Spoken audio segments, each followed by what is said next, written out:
Chers adhérents, amis taxi, bonjour. Tout d'abord, j'espère que vous et vos familles vous portez bien. Lundi, nous avons appris la terrible nouvelle. Nous avons perdu notre ami et président Bernard Stalter, président de CMA France et de la CNAMS. C'était un homme d'engagement. Il a consacré une partie de sa vie à la défense des intérêts des artisans et des professions libérales. C'est un homme qui nous manquera énormément et il manquera à l'artisanat. Que sa famille veuille bien accepter nos sincères condoléances.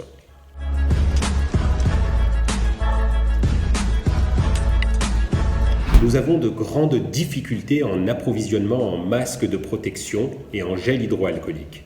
Vous êtes nombreux à nous interroger sur ce dossier.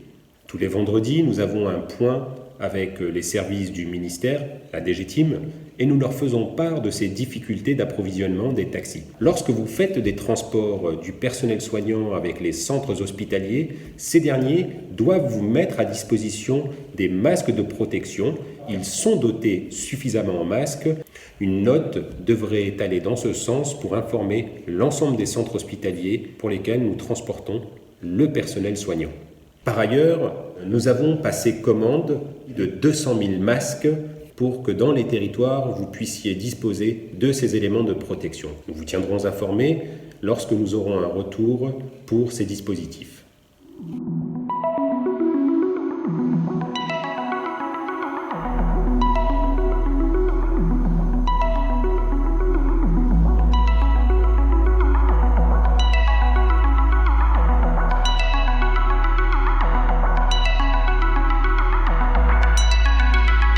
Uber a tenté son incursion dans le transport de malades assis par le biais du personnel soignant. Il a développé une application, Uber Medic,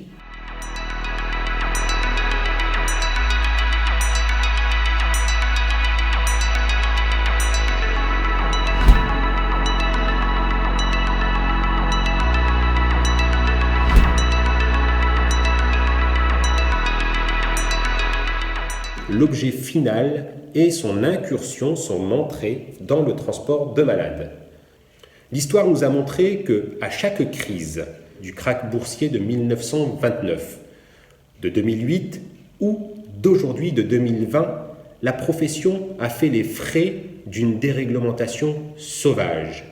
La prochaine étape se jouera sur le transport de malades assis, car Uber cherche à entrer dans ce canal pour développer son activité.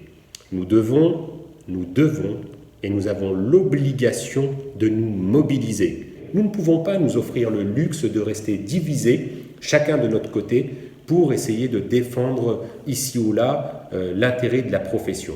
Mobiliser, nous allons faire des grandes choses. Je vous invite, chers collègues, à vous regrouper. Là où vous avez une organisation UNT, de vous rapprocher de ses présidents pour nous préparer avec les parlementaires, attirer leur attention, les sensibiliser sur la profession. Nous avons su montrer que lorsque notre pays rencontre des difficultés, les taxis savent se mettre à disposition de la nation, porter secours à notre population, prêter main forte à nos services publics, à nos centres hospitaliers. Mais encore une fois, on ne doit pas nous faire payer la note d'une crise et des crises successives. La profession sera rappelée à nos dirigeants que nous n'accepterons pas une énième déréglementation ou une entrée d'une application ou d'un transporteur qui ne s'honore pas de la solidarité sociale et fiscale.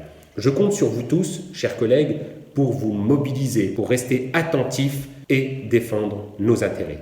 À très vite.